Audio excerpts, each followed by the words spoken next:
জন্য। তো এইটা শুধুমাত্র আইনের জন্যই। বাংলাদেশের আইন ব্যবস্থা এমনভাবে সেটেলমেন্ট করা যে অপরাধীরা অপরাধ করবে, আর বাংলাদেশের যারা ম্যাজিস্ট্রেট কিংবা বিচারকগণ আছেন তারা কোটি কোটি টাকা বেতন নিয়ে যেন তারা বসে আছে যে পুলিশগুলো কখন আসামিগুলো ধরে নিয়ে আসবে রাত্রে কষ্ট করে, আর আমরা তাদেরকে জামিন দিয়ে ছেড়ে দেব। যাওয়ার পরে আবার দেন তারা রিপিট অপরাধ করবে।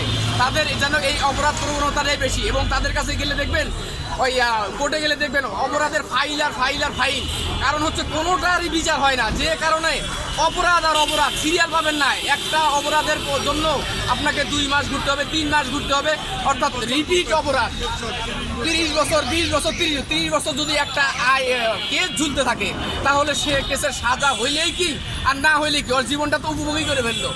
যদি এইরকম হইতো যে অপরাধ প্রমাণিত হয়েছে 7 দিন অথবা 5 দিনের মধ্যে প্রকাশ্যে স্টেডিয়ামে নিয়ে জনগণকে ডেকে স্টেডিয়ামের মধ্যে 10 জন ধর্ষককে 20 জন ধর্ষককে ফাঁসি দেওয়া হয়তো, এই ধরনের অপরাধ প্রবণতা 2, 4, 5, 10 বছরের মধ্যে দ্বিতীয়বার ঘটার সাহস পাইতো না এবং হইতো না।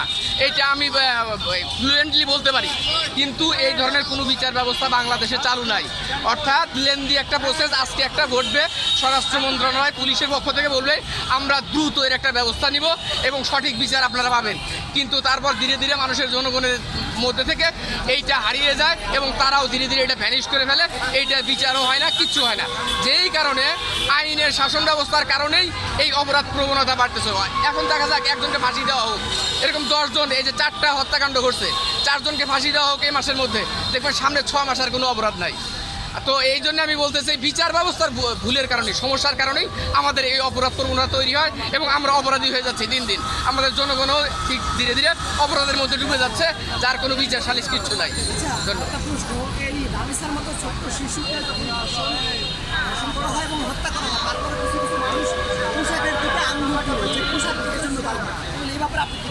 এ ব্যাপারে আমি বলবো, এই বাচ্চা মেয়েটার পোশাক পরার বয়স কতটুকু বা হয়েছে, ইসলামের দৃষ্টিকোণ থেকে তাকে পর্দা করার বয়সটাও হয় নাই।